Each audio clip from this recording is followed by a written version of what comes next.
verifications.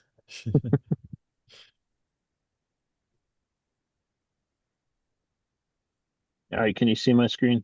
I can. I All right. can. All right, go ahead and start. All right. Well, good afternoon, everybody, and welcome to the July edition of the Kentucky Monthly Climate Perspective on Drought and Hydrological Conditions.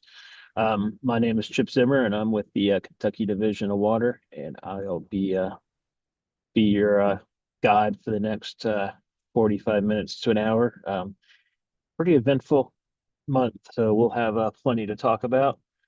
Um, as always, this webinar series is presented by the Kentucky Climate Center at Western Kentucky University in partnership with the National Integrated Drought Information System and in coordination with the Midwest Drought Early Warning System. It's a production and delivery of this webinar reflects the contribution of many partners throughout the Commonwealth, and that includes the Kentucky Climate Center, the UK Ag Weather Center, and the Kentucky Division of Water. And our next webinar will be at PM Eastern PM Central, and is being recorded and will be available for. It's also being live streamed on the Kentucky Climate Center's YouTube channel, and that's where you'll be able to watch the archive video as well. So we'll get started here. We're going to be following the same outline as we normally do. Talk about recent conditions, impacts, then go look at the outlooks before wrapping things up. And these pictures right here are from the exact same spot 2 days apart. The top one is from June 28th, and that is not supposed to be full of water. That is the Cumberland County Mesonet site. They got roughly 10 inches of rain that day, hence why there's so much water there.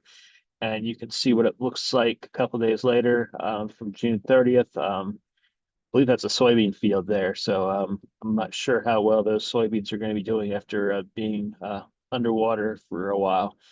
But just one of the things we'll be discussing today is just about how much rain has fallen recently and the some of the issues they've caused. Looking at the 7 day precipitation, you can see there's been a lot of rain has fallen in places. Looked like everybody's gotten in on the rain. Of the few places that got less than an inch, majority of the state got at least an inch of rain. And you can see that some of those bullseyes there across central and the southern Kentucky. The Cumberland County doesn't show a number there. The gauge went down because of all that rain temporarily. So, but neighboring Clinton County, you see 10 inches of rain. And you can see kind of running there from just south and west of Louisville down kind of along 65 there. Some of those numbers, 6, 7, 8 inches of precipitation. And then also over into South Central Kentucky. And while the gauges kind of missed some of the heaviest rain, you can see close to 5 inches of rain in Richmond, 4 inches down in Jackson County, and in between those two gauges, there was some totals that kind of rivaled some of those further west. So a lot of rain fell this past week, especially over the weekend. And this is just this is the radar estimates for the same time frame, and you could see some of those purples there. That's 10 to 15 inches of rain that fell over the past week. And you can see there's that one band running that fell really Saturday night, Sunday morning. And then kind of over that southern Indiana, over south of Louisville, south of Lexington, that fell Saturday afternoon, most of it. And you can see that bullseyes over, like I said, over Madison, Jackson County, anywhere from 5 to 8 inches of rain. Same thing just south in Bullitt County, another hard to hit area, talking, 6, 8, 10 inches of precipitation. So it's places that got a lot of rain over the past week. If you expand it out to 14 days, you can see that bright purple there's 10 to 15 inches of precipitation. So you can see a couple different bands there. Places like Boyle County, Mercer County, they got two flash flood events on back-to-back weeks. They had some this weekend, and in the previous week, they also had some heavy precipitation that led to some flooding. So really the past 2 weeks have been pretty impressive rainfall totals. And really the whole state has gotten on at least some decent amount of rains. You can see the tans are still 3 to 4 inches, yellows are 2 to 3 inches. So other than a couple places down right there along the Tennessee border and up north of Ashland, everybody's got some pretty substantial rains over the past couple weeks. And like I said, the center of the state has got way too much rain. We expand that out to 30 days. Again, that area of purple expands. And again, that's 10 to 15 inches of rain. And there's some darker purples in there. One's in southern Bullitt County there. That's over 15 inches of rain. So that's a lot for a 30-day period, needless to say. And again, you can see even a lot of places in the reds, which is over 5 inches of rain. And those tans and oranges are, 3 to 4, 4 to 5 inches of rain. And really the only place that did not get in on the big rains this past month is up there. That's Greenup County. You see that pocket of 1.5 to 2 inches. So they're probably sitting up there wondering what everybody's talking about all the rain and flooding, while the rest of the state has gotten several pretty good drinks of water. Spending out to 60 days again, you can that obviously that bullseye there in the center of the state is going to continue. The reds are 20 to 25 inches of precipitation. Most of the state is in at least the tan, which is 10 to 15 inches of precipitation over 2 months. And then a few places, especially right there along the mountains on the Virginia border, little less, 6 to 8 inches of precipitation. Still not, that's maybe slightly below normal for over a 2 month period, but even the yellows are 8 to 10 inches, which that's going to be normal to above normal. So pretty much most of the state getting at least normal precipitation, and a lot of places getting well above it. Go out to 90 days, the color scale changes, but really the amount of precipitation didn't change that much.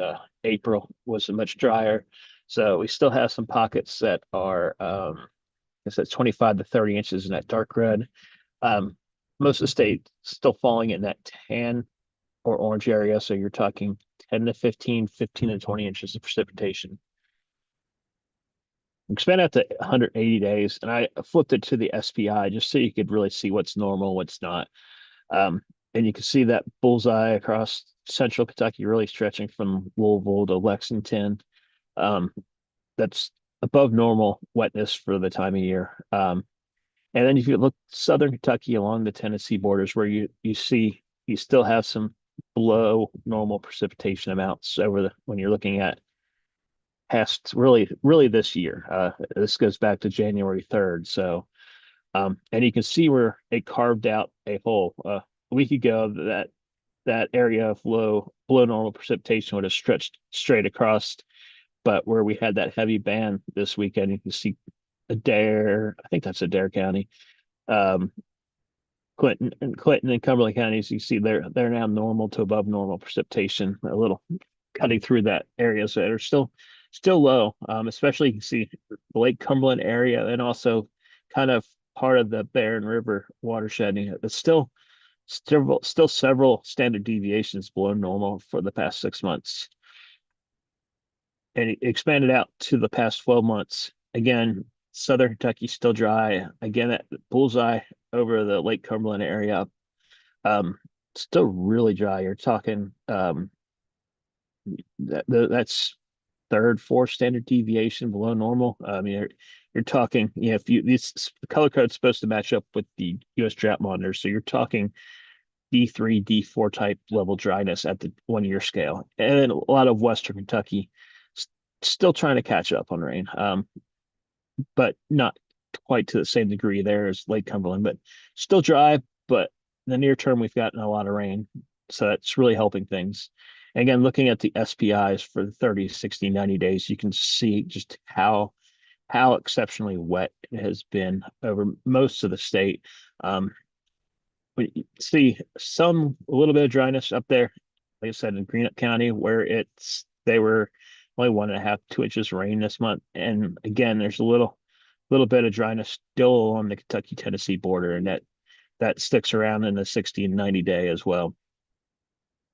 But for the state as a whole, we've averaged 6.82 inches of precipitation for the month. That's a little over 2 inches, I should say above normal, not below normal. We definitely above normal for the month, and it was the seventh wettest June on record, if preliminarily. So if that number holds, it will be the seventh wettest June on record, which is a far cry from where we were for January through April.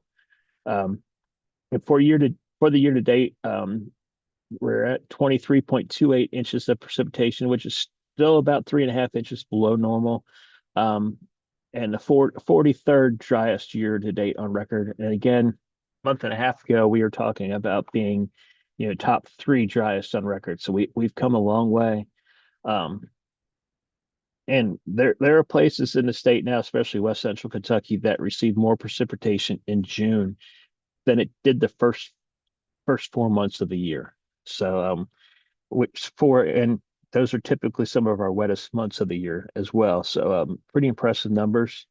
And like I said, it's really been feast or famine. You can see the 120-day precipition. This ranges from mid-January to mid-May, just before the rains really kicked in mid-May.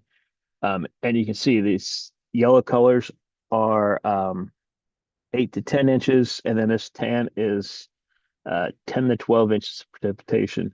And you can see over here, just the past 30 days, we have places that have received, 10 to 15 inches of rain.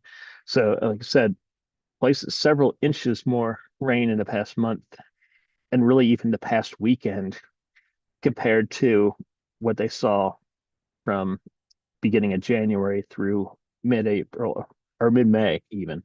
So kind of how we've been recently, we can't stay normal. We're either one extreme or the other. If you remember last year, it was on pace to be the wettest year on record for the first half of the year, and then it just shut off, and we ended up having one of the driest, if not the driest winter and spring, or not winter, yeah, winter and spring on record. So and now we're flipping back to extremely wet. So we just cannot stay normal. We have to be one extreme or the other.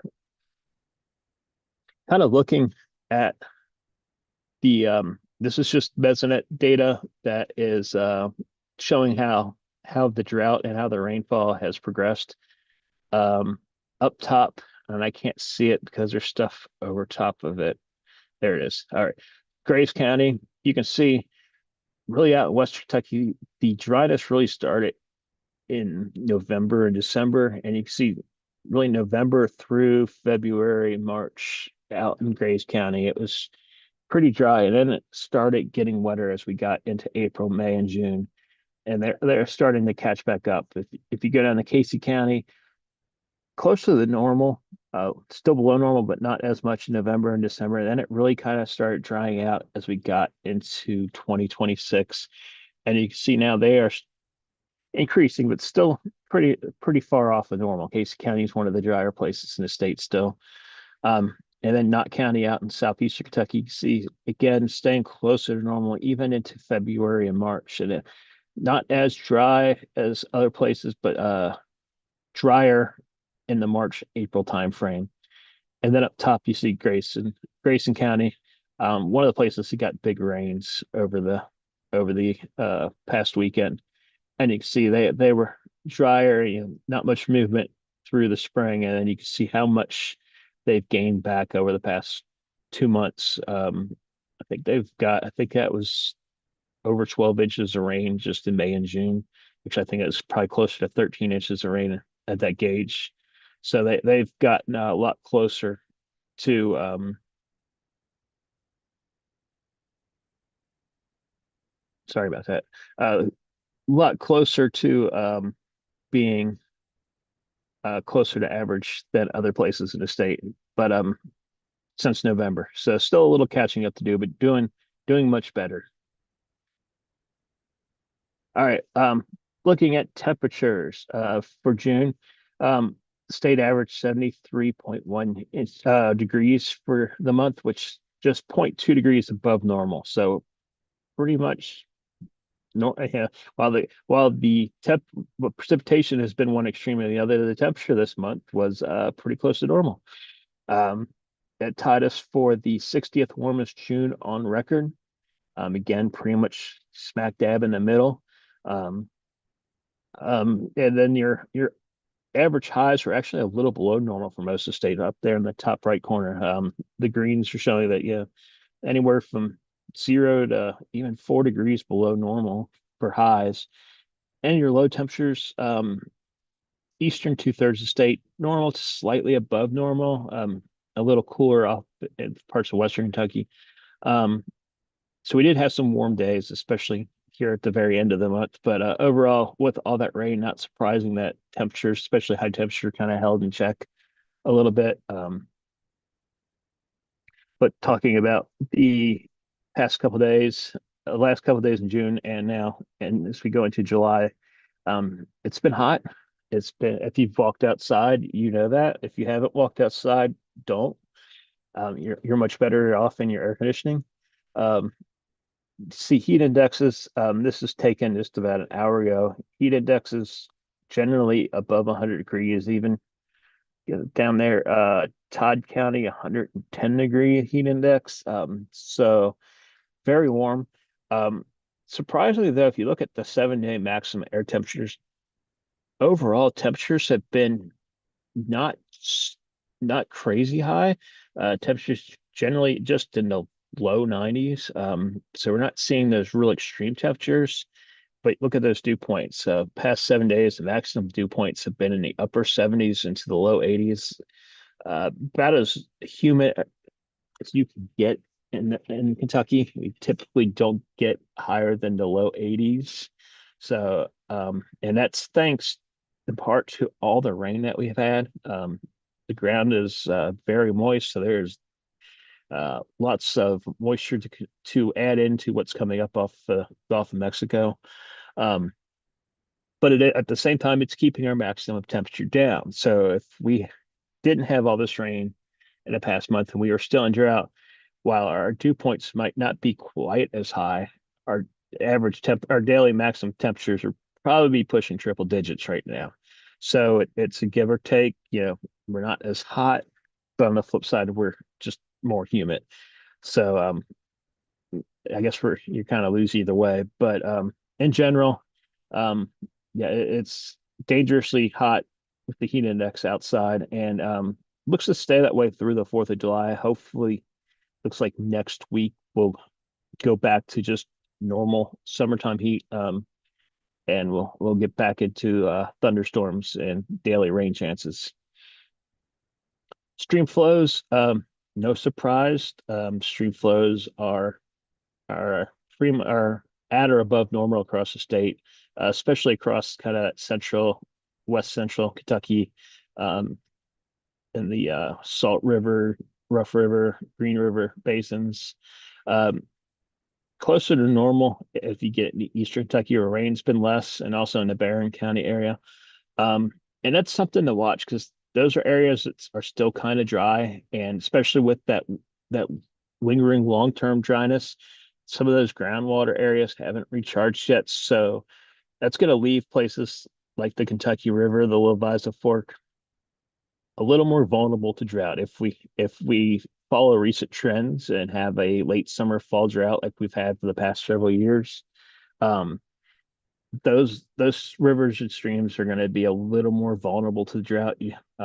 Even a short-term drought where we normally don't see too much hydrological issues, they could be a little more exposed because they don't have that base flow to fall back on that other places have, or they normally would have if you had normal winter spring precipitation. So while the recent rains have been great, we still have some lingering effects from the drought, especially in kind of eastern Kentucky. Looking at soil moisture, um, we're in pretty good shape. The the map on the left, you can see a lot of blues. Those are above normal soil moisture. that tan area is basically normal or maybe on the below normal side of normal, just slightly below normal. Um, Nothing to worry about right now. So overall, soil moisture is looking good. The one on the right, that data is from June 27th, so you're still seeing some dryness out there. That's probably been um, taken care of by the rains the past the from the 27th to the 28th. So that's probably a little drier than it really is right now. Looking at a couple graphs from the Mesonet stations, you can see Grayson County, which, like I said, has been gotten a ton of rain in the past 2 months, and you can see up until middle of May, the the surface moisture levels were getting pretty low, below 20%. And subsoil moisture was also, you can see that it was starting to trend downward. Since then, you can see all the big bumps from the rain. Subsoil moisture is now doing great. Surface soil moisture, again, it's dropping again, but it's way above where it should be, still up in the mid 30s. And that's typical. As soon as it stops raining, the soil moisture is going to start dropping. Um, and as plants start taking up as the moisture and evaporation. So nothing nothing more that you would expect. So very good. Soil moisture is very good shape. Down in Todd County, one of the drier areas, um, didn't get as much rain. So you can see that bump over the past weekend wasn't nearly as big. But you can see overall the subsoil moisture after mid-May increased, and it's still above where it was earlier in the spring. So, and again, subsoil moisture or surface moisture dropping again, like I said, after rain, but still above 20%. Still in good shape. That's one of those places that, the previous map is showing up that's going to be in that tan area that's just slightly below normal, but nothing concerning. But yeah, that's typical. If you don't get rain in Kentucky every 2 or 3 weeks, your soil moisture at the surface is going to crash. So they're just but hopefully that won't be the case. As like I said, we'll get to the forecast in a little bit, but looks like we'll continue to see some rain chances. Now we'll switch to impacts, and what you're looking at here is Harris Lake in Lincoln County. This is one of Stanford's water supply lakes, and this picture was taken. I took this last week just before the rain, and it was 20, I believe it was 22 feet down at that point. So see there are a lot of exposed shoreline there. Um, and we continue to have water supply concerns despite all the rain recently. And you see, this is Campton Lake on the left. This is again from last week, so before the heavy rains. And on the right is Lake Liberty in Casey County. I'm sure you've heard about them in the news recently. And this was from Monday, so this was after all the rain. They had about 4.5 inches of rain, and the lake only went up about a foot. Um, this time of year, it's just very hard to get these lakes to come back up. They're like I said, 4.5 inches of rain. Um, the amount of water that the lake gained at came out to about 15% of the rain that fell, which for this time of year is actually pretty impressive. Usually it's less than 5%.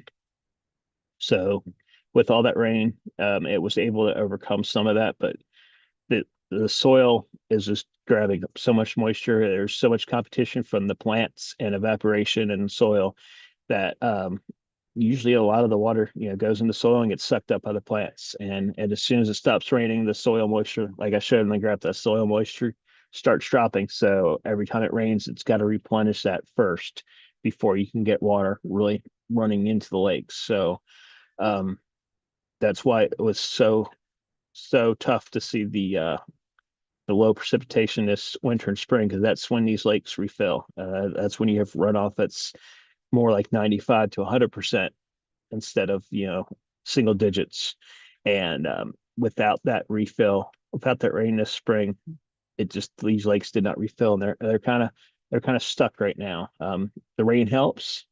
Any water we can get in those lakes helps extend the life of the lakes, but it's a tough situation to be in right now.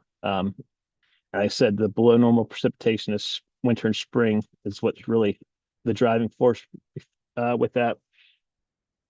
The lakes, the areas that we're concerned with the most right now is Liberty, in Casey County, and they have already declared a state of emergency and have mandatory conservation in place. Um, Captain does have voluntary conservation in place, but they have not got to the point where they need mandatory. And Stanford has not, I don't believe they've asked for voluntary conservation yet, but they're probably getting close. Until I have Lake Luzerne and Greenville mentioned as well, they are not as nearly as bad a shape as some of the other ones, but they're one that we're watching. In addition to lakes, we also have down in Harlan County a couple of systems that they depend on groundwater coming out of old abandoned mines, and with the lack of rain and groundwater recharge, it's also impacting them. So kind of the same boat. Uh, you have a lot of infiltration in the winter that really charges the groundwater supply.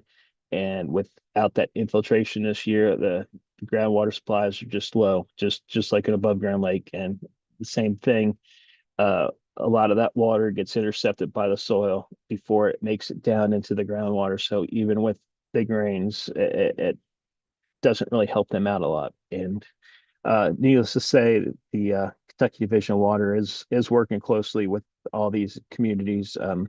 I now can drive from Hampton to Stanford to Liberty with my eyes closed because I've been making that trip so much the past couple months. So um, yeah, so it's something we're monitoring. We're trying to help out the communities as much as possible with alternative plans and helping them just implement their water shortage response plans and helping them conserve water.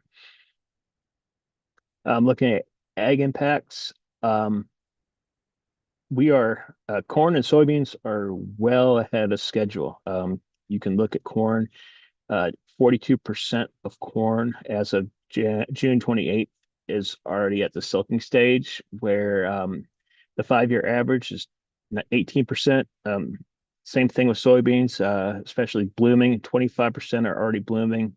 That's 14% above normal, and already 5% starting to set their pods. And a lot of that has to do with the fact that we were dry in the spring. And normally, when late March, early April, the fields are normally too wet to get out, and they weren't. So farmers went ahead and got out there when they could and planted. And we did not have any really big late season frost to put them back. Timely rain started falling, so the plants, for the most part, were able to germinate and without too many problems in most areas, especially out in Western Kentucky.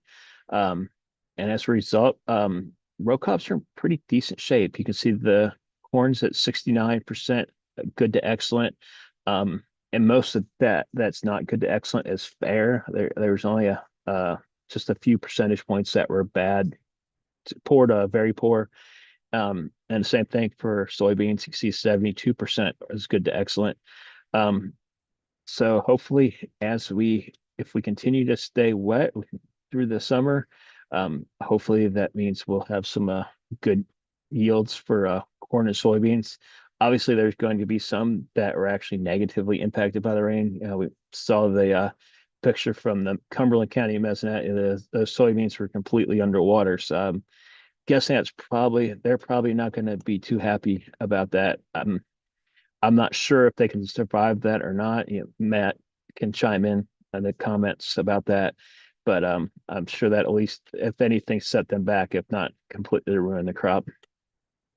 Pasture conditions are a different thing. They were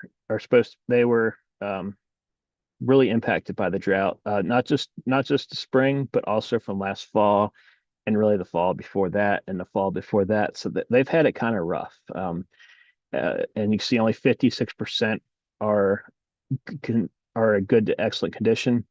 As Matt mentioned last month, some of the hay yields from the first cutting were below 40% of normal in some places. So So really at first cutting did not come out very good for a lot of places. At the same time, with all this rain, hopefully the second cutting will be a lot better. So that would maybe hopefully help increase supplies for with the second cutting. So fingers crossed that we can continue with the wet conditions.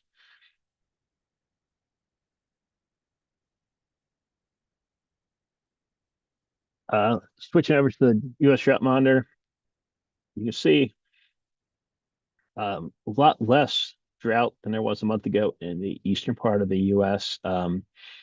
Still a lot of drought along the Atlantic coast, and then into the Tennessee Valley into Arkansas, and then the poor Western United States full of drought everywhere except California. Other than the top northern portion of California, is most of the state is out of drought. Looking at just Kentucky, you can see the northern two-thirds of the state are out of drought, out of the normally dry conditions. We still have some moderate to severe drought down in southern Kentucky, but there's been a lot of improvement as of late, especially this past week. So we're looking a lot better than we did a month ago. And looking at the change map, you can see all that improvement across the eastern and also the plains of the U.S. And really, there hasn't been too much degradation out west. It's mainly been status quo out there. Um, so overall, the drought monitor has been improving over the past 4 weeks. Again, if we look at Kentucky, you see a lot of 1 to 2 class improvements. And if you look up there, especially in the Boyle County, Marion County area, you can see 3 class improvements. And even there's even a little slice in Boyle County, it's 4 class improvements. They've gone from in the past month, they've gone from D3 to no drought whatsoever. So it's pretty impressive. But like I said, that area has had 2 different flash flooding events in the past month, or actually the past 2 weeks. So they've a lot of water has fallen in some of these areas, and that's one way to get rid of. Actually, it's the best way to get rid of drought, though it comes at a price with the flash flooding. Excuse me. Storm reports. It was a very active month across the state. Again, right there in the middle of the state, all that green is flash flooding. All the blue little numbers are precipitation totals for flash flooding events. Um, then if you look up in the northern Kentucky, northeast Kentucky, you see a lot of wind damage reports and several tornado reports up in northern Kentucky. Also out in the Owensboro area, or I guess that's more Breckinridge County area. And then also some storm damage, storm winds, and tornadoes out in the Paducah, Land Between the Lakes area. So we had during the month of June, we had 9 tornadoes in the state, and from 3 different events. 5 of them were on June 18th, and that included a tornado in Boone County that went right through the heart of Florence. Luckily, it was a very weak tornado.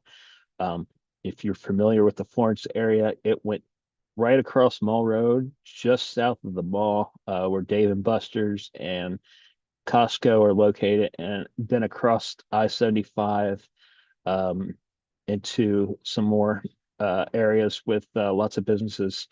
And I guess luckily it was a weak tornado. Um, Damage was pretty much limited to some roof damage, some power lines knocked down, some trees knocked down, but no major structural damage. Um, so very lucky, because that a stronger tornado going through an area like that really could have been bad. We also on that day there is a tornado in Mason County, and if you look to your left, that tornado hit the Mason County Mesonet station. Up on the top left there, that is the wind speed and also the pressure. You can see that spike in wind speed, and also that's drop sharp drop in pressure as the tornado went by the Mesnet station, and you can see the maximum wind gusts down on the bottom, and you see it recorded wind speed of 114 miles per hour. Excuse me, which is the second highest wind gust recorded in state history. I don't think it's an official yet, but so I guess assuming that it gets uh, approval and everything looks good, it will be the second uh, highest wind gust in state history. Um, the highest occurred in Caldwell County back in December of 2021, and that was when that station got hit by a tornado. In fact, that night we had two stations hit by tornadoes, actually by the same tornado, in Graves in Caldwell County, and that's the tornado that hit Princeton and Mayfield.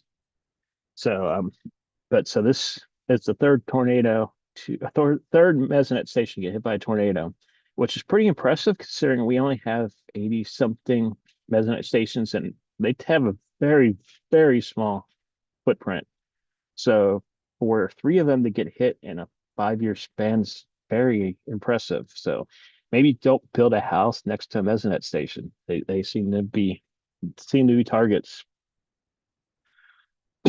Like I said, we had a lot of flash flooding this month. The worst of it was on the June 27th and 28th. And unfortunately, we did have 4 fatalities due to the flooding. And you could see some of the damage pictures there. The top right and the bottom left are examples of why you should not drive through flooded roads because the road might not be there anymore. And you have no way of knowing that. And you can see the roads just completely or partially washed away from flooding. And on the bottom right is a church in Madison County that was washed off its foundation and slammed into a bridge. And the bridge won that battle. You can see it. The most of the church was split in half from top to bottom by the bridge, um, showing the power of the water to move an entire building like that, then just slice it up through a bridge. But we also had other flash flooding events on June 9th, June 18th, and June 22nd. So it's been a very busy time for flash flooding. We've had flash flooding in both Metro Lexington and Metro Louisville, um, including lots of other areas throughout. Really, like I said, it's really been through central and south central Kentucky. So now we are going to move on to the outlooks. And this is a picture from the Harlan County Mesonet station up on Black Mountain, just seeing the steam rolling off the mountains after a rain event. So our 7-day QPF, you can see just kind of scattered anywhere from a tenth of an inch to about an inch of rain. Really, the next week you're going to see a lot of pop-up storms. So with all the humidity, we could still see some pretty big rains. They're not going to be as widespread, but isolated areas where these storms go up, they're going to have almost unlimited moisture to work with. So they if you get under one of these storms, they could put down a lot of rain. So would not be surprised to see some more flash flooding in places, though. Like I said, shouldn't be as widespread. Fingers crossed. We look at the 6 to 10-day outlooks. Looks like uh, they're keeping us in the above normal temperatures. They don't have quite the bullseye as we do right now. Precipitation wise, you can see above normal precipitation is expected over really much of the eastern United States into the Midwest, and we're kind of in that second tier of probability. So looking like the range should continue. Not as high a probability in the 8 to 14 day, but still have us in much of the southeastern U.S. in above normal precipitation. And same thing for the temperatures, though. Again, looks like the core of the heat is going to be out to our west. So more of seasonable above normal temperatures and not quite as hot as we are now.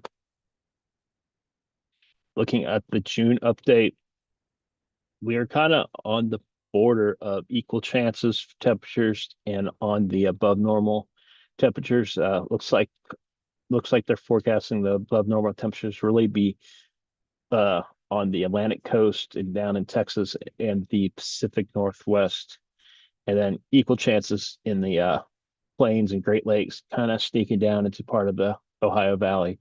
Um, Precipitation wise, looking pretty much equal chances for much of the country, just not a strong signal. And then above normal precipitation out in the Intermountain West, is expecting moisture from the monsoons out there. We go out to the seasonal outlook. So this is July through September. You see that little blue area there over the upper Mississippi Valley there. The forecasting for the basically the summer, below normal temperatures for that area. That kind of sneaks into a little bit of Western Kentucky there. Um, that would be nice to have below normal average temperatures for the rest of the summer. I wouldn't mind that one bit. Rest of the states in the equal chances, and then really keeping the above normal uh, chances along the Atlantic coast and down into the deep south, and then the highest probabilities up in the Pacific Northwest. And really, the precipitation map looks about the same as the July map. Equal chances for a lot of the country, except for really out in the above normal precipitation chances out in the mountains, where like I said, the monsoon rains and some dryness in the Great Lakes and Texas. Drought outlook for the month, predicting drought removal and also drought improvement, but remaining through southern Kentucky. So we've seen a lot of that already taken place, and hopefully, if we can keep the rains continuing, we can continue to chip away at the remaining drought out there. Uh, Wildland fire potential outlook. We look clear here in Kentucky, with all that rain. Not surprising. A lot of the fires potential is out west and also along the Atlantic coast. And see, once you get to September, it's really targeting on the Pacific Northwest, where like I said, they're showing really the warmest temperatures was where they're predicting is going to be at in that area. Uh, from the Ohio River Forecast Center, they're not showing any. They don't have any concerns right now with low flows, with all the rain that we've had recently. The ENSO outlook, um, I'm sure you've heard, it's El Nino. El Nino has started. It is predicted pretty much 100% prediction, through uh, through January, February, March, and next year. And you can also see there's pretty high probabilities that this is going to be a very strong El Nino, um, especially as we get into fall and winter. Like I said, expect it to be a very strong El Nino. And so, what does that mean for us? Well, this is looking at all the very strong, moderate, and weak El Ninos that we've had in the past, and looking at precipitation. You can see for the strong El Ninos, pretty much all of them except for 57, 58 have some level of above normal precipitation across the southern southeast United States, and some amount of dryness across the Great Lakes, Ohio Valley. So we're going to be right on that border, probably more into the dry, but it's not a very strong signal for dryness compared to that wet signal down, um, in the southern states. And as you get into the weaker ones, you kind of see a little more flip-flopping. El Nino doesn't have as strong of a push, and so other teleconnections can kind of take over and change things. But when you have a strong El Nino, more times than not, you're going to follow that pattern. So here's a little closer look for what we can expect this year, or based on based on past El Ninos. You see on the left, that is looking at the summer, and it's May through September. You can see not a strong signal for our area. You see that little bit of yellow saying, yeah, it's slightly drier, but it's not a strong signal. And you can see wet signal across the Midwest, across the southern United States. Obviously, so far this, May and June, we've been in the on the wetter category. And like I said, as you get into the winter months, the right is November through March, and you see a very strong signal for wet down in the Gulf, and south, off the Georgia, South Carolina coast, and then decreasing confidence for wetness as you get up into our area. That dryness really is northern Kentucky up into Ohio, Indiana, Michigan, and again, it's not a strong signal. So we're kind of going to be on the battlegrounds. And I say if we just because it's below normal doesn't mean it's going to be a repeat of last year, or this year, last year, this past winter. That was historic. We don't see that happen very often. So it's highly, highly unlikely that any dryness would reach that category. I mean, you could have 1 inch below normal for the entire winter, and that would be a dry, that'd be a below normal winter, but the impact for us would be, wouldn't be noticeable. So just because we could be dry doesn't mean it's going to be a repeat of what we had.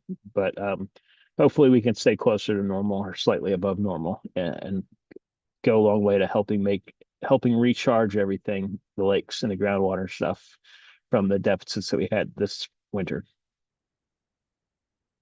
So for our summary, like I said, June, it's featured above normal precipitation and has resulted in a lot of flash flooding issues across the state. But the precipitation has resulted in big improvements in the drought conditions across the state. We still have some moderate to severe drought present in southern Kentucky, but gone is the extreme drought and the widespread moderate to severe drought that we had even just a couple weeks ago. Temperature wise, we've been pretty close to normal for the month.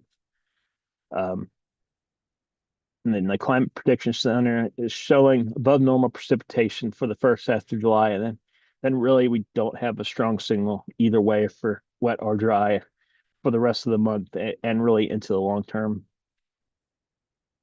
And we do have El Nino that has developed in the tropical Pacific, and it's all but certain to remain through spring of 2027. And there's a pretty high probability that it will be a strong, very strong El Nino this year. So that is all that I have for today. Our next webinar will be August 6th at 2 p.m. Eastern time. If you have any questions between now and then, feel free to contact Jerry, Matt, or myself, and our contact information is there on the screen. And we got a few more minutes, so if anybody has any questions, we can try to answer them.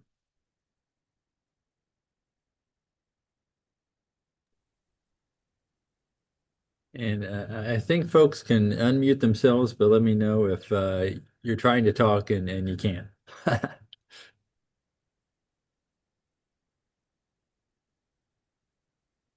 And Shane posted a picture showing debris wrapped against the Mesonet Tower in Cumberland County, so you can see how high the water got on the tower.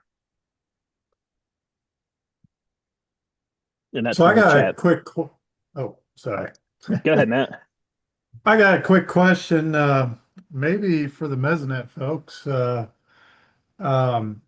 That Cumberland County station, seeing the surrounding area underwater and whatnot. Just curious how long it was underwater around that area.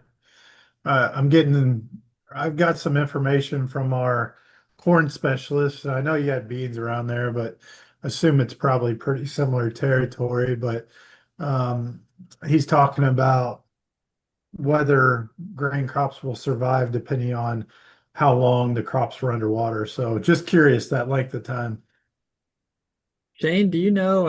I do know our field techs went out on Monday. The flood knocked the site offline, and our techs went out on Monday, and they said it was dry by the time they got out there on Monday. So they didn't have any trouble accessing the site. But so I think it was not very long. But Shane, do you know? Well, it went offline 9:40 Central or just a moment thereafter, Sunday morning. We got it back online a little more than 48 hours later by Tuesday. It was Tuesday when we had two field technicians there, Andrew and also John. And again, you'll note that picture that I posted. The debris level there comes up to the bottom of the data logger box. So the water did not actually fully inundate that box, but nevertheless, the site did go offline. But I don't know exactly how long the water stood at that level and then receded because we did not get our webcam imagery back online until Tuesday afternoon. But for additional context, we did receive 10.43 inches of rain at that site prior to it going down Sunday morning. So I guess you could think of that as an unofficial total. Nowhere near the 24-hour rainfall record that was set at Graves County back in July of 23 when we had 11.28 inches, but still an impressive event nonetheless. Cool, thank you. Yeah, I'm just reading here from Chad Lee's article on submerged corn. It said likely will not survive if it's underwater for more than 24 hours. If the field is flooded for more than 48 hours, but not the plants aren't fully submerged, those plants will likely die too. If water receded rapidly, we need to wait about 2 weeks to get a good picture. So it'll be interesting to see. Um, I want to think it's a large percentage of Kentucky corn based on the area that would have been impacted, but nonetheless, we'll see. So thank you. Yeah, that was one station that we've never seen flooded, and that was a surprise to see that field underwater because I think that's a first for us. And again, that's a site that's never flooded before, so maybe it takes 10 inches to for that to happen. But that was a big surprise. Yeah, it was. I don't think we had a camera at that site prior to 23.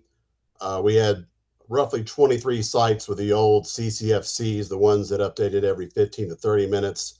So that was one of the relatively new cameras in the fleet, but nonetheless, that was a first for that site.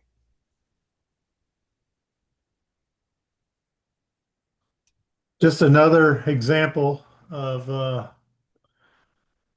these storms we're seeing nowadays. Back when I was a kid, I've been giving a lot of presentations over it, but whenever I was a kid, 1 to 2 inch storm was a good storm. Now we see 1 to 2 inch storms all the time, and now we're seeing these 4 or 5 inch storms over a short period. And not only this year, the past month, but we saw the same thing happen in February 2025, April 2025, saw what happened in July several years ago in Eastern Kentucky. It goes to show you don't have to live in a floodplain anymore to see flooding impacts. So I got a question for you, Matt. Temperatures, especially with the ground being so wet, temperatures aren't too high for silking right now, correct? We're probably in pretty good shape in terms of silking. so what we needed before this heat dome moved in was a good amount of rain, and it feels like most of the state got that. I just saw, okay, Ballard County, Tom over there in Ballard, we are just about perfect. Things could not look better. If we stopped reporting heat index, people would not think it was so hot. Okay, cool, cool. Um, I think that rain, it's all about timely rainfall in agriculture. That rain occurred at a perfect time, right ahead of these reproductive stages. So we'll see if we keep getting timely rainfall over the next 2 or 3 weeks. But even with all this heat, based on some of the articles I'm reading, should be all right. So 2012 was the other side of the spectrum. Got extremely dry that year over in Western Kentucky. And then we had temperatures getting to the hundreds over multiple days. Um, Not a good combination for our corn crop that year. But the rain's been a little bit more timely. In 2026, sure, it was dry heading into the growing season, but allowed us to get in the fields a lot sooner and helped us out at that point also. And now we're getting timely rainfall. So everything I've been hearing, I think we're doing all right. So I'm hoping it was just a small percentage of Kentucky corn and beans that was impacted by this flooding event. But I know we have county agents on here. I'd be happy to hear their input, um, see what they're seeing in their neck of the woods. So.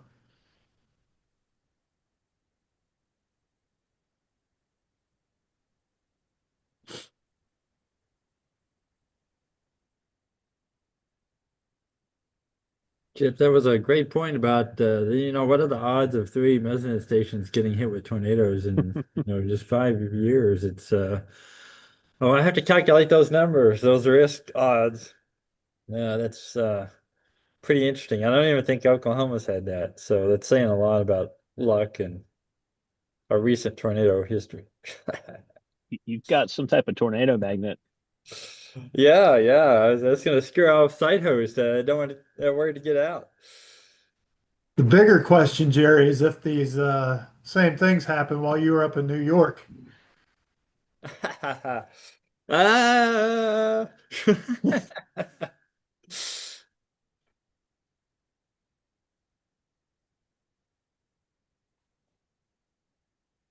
But here's one.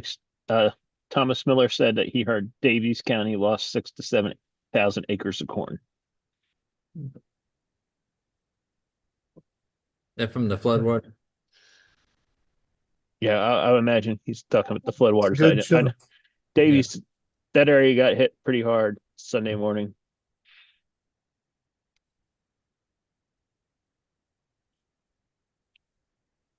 And they also had that area also had some tornadoes in that area as well.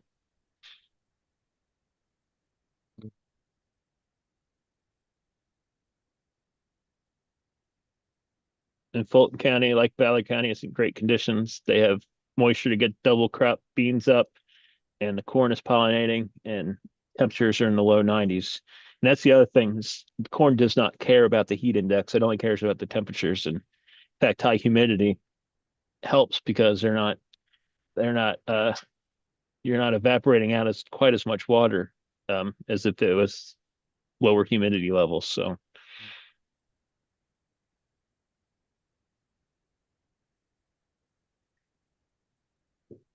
well, I have 3 o'clock. So I guess we will call it a day. Thank you everybody for attending. Enjoy the long weekend and have a great 4th, and try to come back next month with all your fingers. Yeah, thank you, Chip, and thanks everybody for joining. And we'll see everyone here next month. Yep. Thank you all. Thank you, Chip. Thanks, Chip. Bye. Bye.